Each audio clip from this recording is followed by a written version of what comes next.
मंटू अपनी माँ के साथ जोधपुर गांव में खुशी से रहता था। मंटू बहुत मेहनती इंसान था। पूरे बाजार में सबसे ज्यादा और सबसे पहले मंटू की ही सब्जी बिकती थी, क्योंकि सिर्फ मंटू का खेत ही ऐसा था जिसमें सारी सब्जियां उगती थी। इसलिए बाजार के सारे सब्जी वाले मंटू से चिढ़ते थे। अरे तूने देखा कि रोज रोज इस मंटू की सारी सब्जी बिक जाती है। जाने ऐसा क्या करता है ये कि पूरे गांव में सिर्फ इसके ही खेत में सारी सब्जियां उगती हैं और इसकी सारी सब्जियां बिक भी जाती हैं। हाँ यार, तू सही कह रहा है। तुझे तो इससे बहुत चिढ़ होती है कि रोज पूरे बाजार में सिर्फ इसकी ही सब्जी बिकती है। चल भैरव, कल जब ये बाजार में आएगा तब इससे पूछेंगे। मंटू बाजार से सब्जी बेचकर घर पहुंचता है। अरे बेटा तू आ गया। अरे माँ, मुझे बहुत तेज भूख लग रही है, जल्दी से मुझे खाना लाकर देना। हाँ बेटा तू बैठ, अभी तेरे लिए मैं खाना ले आती हूँ। मंटू बैठकर पैसे गिनने लगता है, तभी उसकी माँ खाना लेकर आती है। अरे माँ देखो, रोज की तरह आज भी मेरी सारी सब्जी बिक गई। देखो माँ, मैं आज कितने पैसे लाया हूँ। अरे वाह बेटा, तू रोज ऐसे ही तरक्की करे, भगवान कृपा करे तुझ पर। माँ तुझे पता है कि पूरे बाजार में सबसे ज्यादा मेरी ही सब्जियाँ बिकती हैं। अरे बेटा ऐसा मत बोल, कभी कभी खुद की नजर खुद को लग जाती है, और वैसे भी जो ईमानदारी से काम करता है भगवान हमेशा उसका साथ देते हैं। माँ तुझे पता है कि गांव के सभी किसान मुझसे चिढ़ते हैं। हाँ बेटा मुझे पता है, लेकिन बेटा किसी को यह नहीं पता कि तू कितनी मेहनत करता है, तभी हमारे खेत में सारी सब्जियाँ उगती हैं। हाँ माँ, तुम सही कह रही हो। चल तू अब खाना खा ले, देख कब से खाना ठंडा हो रहा है। खाना खाकर दोनों सोने चले जाते हैं। अगले दिन मंटू रोज की तरह ही सब्जियां लेकर बाजार में बेचने जाता है। अरे देख, फिर से आ गया ये अपनी सब्जियां लेकर। आज भी ये सारी सब्जी बेच देगा और हम ऐसे ही रह जाएंगे। हाँ यार, पता नहीं सारे ग्राहक रोज इससे ही सब्जियां क्यों खरीदते हैं। हाँ यार, मैं इस मंटू से परेशान हो गया हूँ। एक तो इसके खेतों में सारी सब्जियां उगती है, तो इसीलिए सब ग्राहक इसके पास ही जाते हैं। हाँ। वो दोनों बात कर ही रहे होते हैं कि तभी एक ग्राहक कालू के पास सब्जी खरीदने आता है। अरे भाई, तुम्हारे पास प्याज है क्या? नहीं साहब, मेरे पास प्याज तो नहीं है, लेकिन टमाटर है। अब ये ले लो, बाकी प्याज आप किसी और से ले लेना। नहीं भाई, मुझे बस प्याज ही खरीदने हैं। चलो कोई नहीं, मैं मंटू से खरीद लूंगा, वैसे भी उसके पास सारी सब्जियां मिल जाती है। ऐसा कहकर वो ग्राहक सीधा मंटू के पास जाता है। उस ग्राहक को मंटू के पास जाता देख कालू भैरव से कहता है, देखा भैरव चला गया ना ये ग्राहक भी इस मंटू के पास। अरे मंटू, तेरे पास प्याज है क्या? साहब, आपको मेरे पास सारी सब्जियां मिलेंगी, आपको कहीं और जाने की जरूरत ही नहीं है। अरे मंटू, तभी तो हम सब तुम्हारे पास इसलिए ही आते हैं कि तुम्हारे पास सारी सब्जियां मिल जाती है। ऐसे ही रोज की तरह जल्दी जल्दी मंटू की सारी सब्जियां बिक जाती हैं और मंटू घर के लिए निकल जाता है। अरे बेटा तू आ गया, लगता है रोज की तरह आज भी तेरी सारी सब्जियां बिक गई। हाँ माँ, देख आज भी मेरी सारी सब्जियां बिक गई हैं। ऐसा कहकर मंटू कुछ सोचने लगता है। तभी उसकी माँ मंटू से बोलती है, क्या हुआ बेटा, क्या सोच रहा है? माँ, मैं सोच रहा हूँ कि क्यों ना मैं रोज गांव के अंदर घूम घूम कर अपनी सब्जियां बेचूं, क्योंकि जो लोग बाजार में सब्जी खरीदने नहीं आ पाते वो मुझसे गांव के अंदर सब्जियां खरीद लेंगे, जिससे मैं और पैसे भी कमा लूंगा। अरे बेटा, जितना तू कमाता है उससे हमारा गुजारा हो जाता है, तो तू क्यों और लालच कर रहा है? भगवान हमें जितना दे रहे हैं हमारे लिए यही बहुत है। अरे माँ, तू क्यों नहीं समझती कि मुझे बहुत पैसा कमाना है? मैं इस गांव का सबसे अमीर आदमी बनना चाहता हूँ। अरे बेटा, इतना लालच क्यों कर रहा है तू? जितना तू कमाता है उसमें हमारा गुजारा अच्छे से हो रहा है, और वैसे भी तुझे बाजार वालों के नियम तो पता ही है। अगर कोई भी गांव के अंदर जाकर सब्जियां बेचेगा तो उसे बाजार में सब्जियां नहीं बेचने देंगे। हाँ माँ, मुझे सब पता है। मैं किसी को भी पता नहीं लगने दूंगा कि मैं गांव के अंदर जाकर सब्जियां बेचता हूँ। और हाँ माँ, तू भी किसी को पता नहीं लगने दियो। हाँ बेटा, इतना लालच क्यों कर रहा है तू? हमें इतने में खुश होना चाहिए। कम से कम हमें आराम से 2 वक्त का खाना तो मिल रहा है। माँ, ये 2 वक्त के खाने से क्या होता है? मुझे सेठ धनीराम की तरह गांव का सबसे अमीर आदमी बनना है। अरे बेटा, मेरी बात को समझ। बस माँ, मैंने अब सोच लिया है। मैं अब गांव में घूम घूम कर अपनी सब्जियां बेचूंगा और शाम को बाजार में जाकर सब्जियां बेचूंगा। मंटू की माँ मंटू को बहुत समझाती है, लेकिन मंटू लालच में आकर अपनी माँ की बात नहीं मानता और अगले दिन से ही गांव में गली गली घूमकर सब्जियां बेचने लगता है। सब्जियां ले लो, सब्जियां ताजी ताजी सब्जियां, हरी हरी सब्जियां, जो भी खाए ये सब्जियां हमेशा तंदुरुस्त रहे। सब्जियां ले लो सब्जियां। मंटू पूरे गांव में घूम घूम कर सब्जियां बेचता है। तभी एक गिन्नी मंटू की आवाज सुनकर घर से निकलती है। अरे भैया, कैसे दिए हैं टमाटर? जरा मुझे 1 किलो टमाटर तो देना। लीजिए बहन जी, आपके ये 1 किलो टमाटर। अरे भैया, आप तो यहाँ पर नए लगते हो। जी बहन जी, वैसे तो मैं बाजार में सब्जियां बेचता हूँ, लेकिन आज से मैंने गली गली सब्जियां बेचना शुरू किया है। अरे भैया, तुमने ये सही किया कि तुम यहाँ सब्जी बेचने आ गए। अब हमें इतनी दूर बाजार में सब्जी खरीदने नहीं जाना पड़ेगा। ये लो भैया, तुम्हारे पैसे। गिन्नी की बात सुनकर मंटू बहुत खुश हो जाता है। चलो सही है, लगता है अब मैं बहुत जल्दी ऐसे सब्जियां बेचकर अमीर आदमी बन जाऊंगा।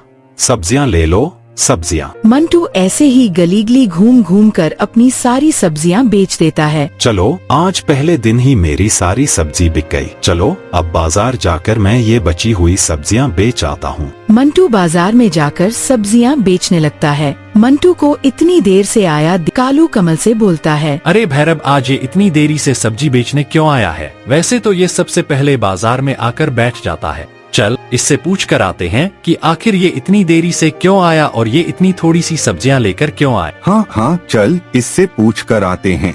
कालू और भैरव मंटू के पास जाते हैं और उससे बोलते हैं। अरे क्या हुआ, सब ठीक है ना घर पर? अरे भाई, वो माँ की तबीयत ठीक नहीं है, इसीलिए मुझे आने में देरी हो गई। चल ठीक है, अगर कोई जरूरत हो तो बताइए भाई। ठीक है भैरव भाई। ऐसा कहकर कालू और भैरव चले जाते हैं। चलो आज तो मैं बच ही गया। अगर इन लोगों को पता चलता कि मैं गांव में सब्जियां बेचता हूँ, तो ये लोग मुझे यहाँ बाजार में सब्जी बेचने भी नहीं देंगे। ऐसे ही थोड़ी देर में मंटू की सारी सब्जियां बिक जाती हैं और मंटू अपने घर के लिए निकल जाता है। घर पहुंचकर मंटू अपने पैसे गिनता है, तभी उसकी माँ आती है। अरे माँ, देख मैं आज कितने पैसे लेकर आया हूँ। अरे बेटा, तू जो पहले पैसे लेकर आता था वो भी हमारे लिए बहुत थे। तू लालच की वजह से इतनी मेहनत मत कर। अरे माँ, तू बस पैसे गिन और देख मैं अब घर में कितने सारे पैसे लेकर आता हूँ। अब दिन में गली गली घूमकर सब्जियां बेचता और शाम को बाजार में जाकर सब्जियां बेचता।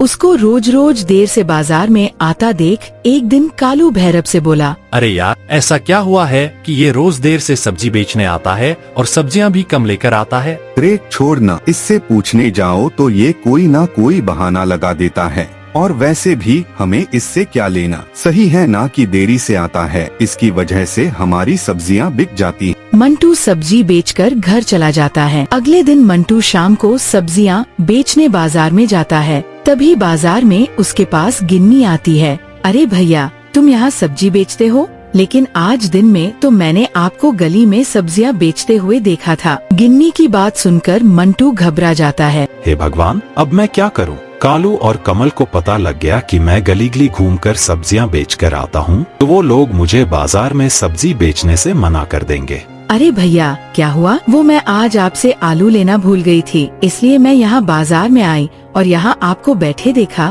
तो सोचा आपसे ही आलू ले लूं। अरे नहीं बहन जी, आपको कोई गलतफहमी हुई है। मैं तो बस यहीं पर सब्जियां बेचता हूँ। अरे नहीं भैया, मैंने तो कितनी बार तुमसे सब्जियां ली है, मुझे पता है तुम वही सब्जी वाले हो। उस गिन्नी की बात सुनकर कमल और कालू गुस्से में मंटू की तरफ देखते हैं और उस गिन्नी के जाने के बाद वो दोनों मंटू के पास आते हैं।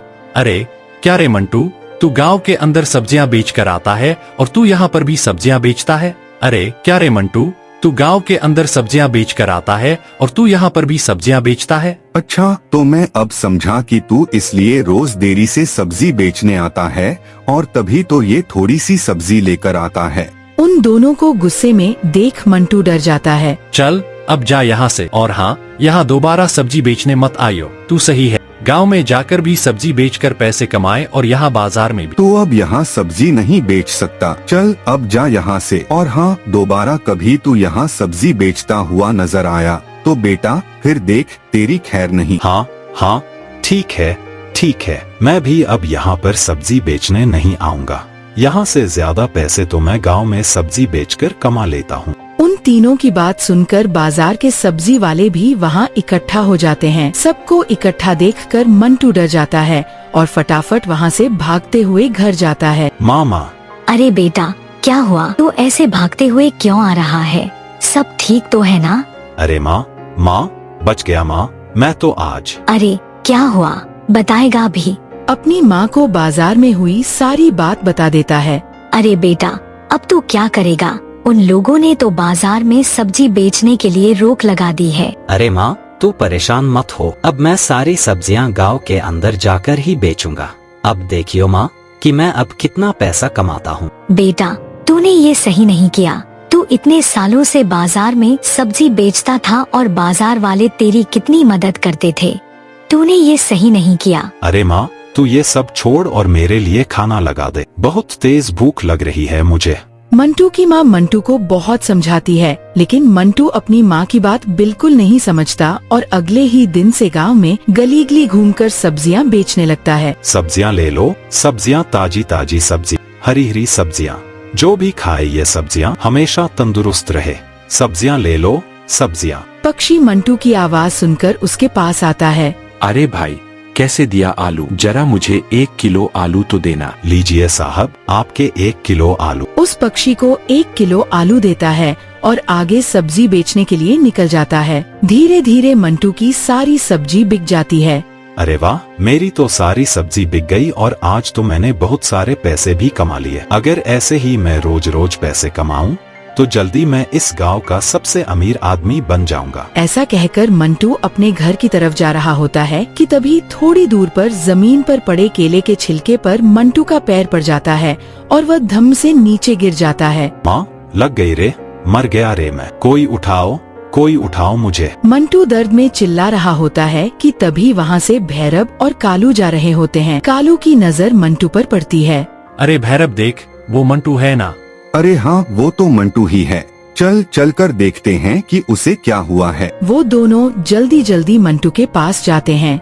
अरे भैरव भाई, कालू भाई, मुझे उठाओ, मैं ये फिसल गया हूँ, बहुत तेज लग गई रे, उठाओ मुझे, बहुत दर्द हो रहा है। अरे कालू, जल्दी से उठा और चल, इसे अस्पताल ले चल। कालू और भैरव मंटू को उठाकर अस्पताल में भर्ती करवा देते हैं। भैरव मंटू के घर जाकर उसकी माँ को बताता है।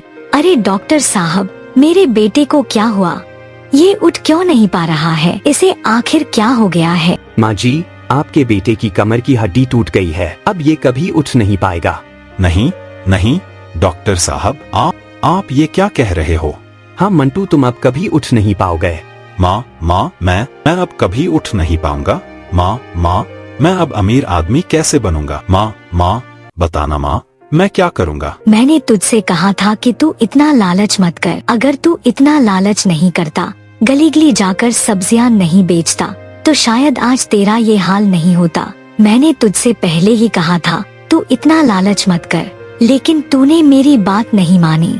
मंटू, माँ, मुझे माफ कर दे। माँ, मैं अब कभी लालच नहीं करूँगा, मुझे माफ कर दे।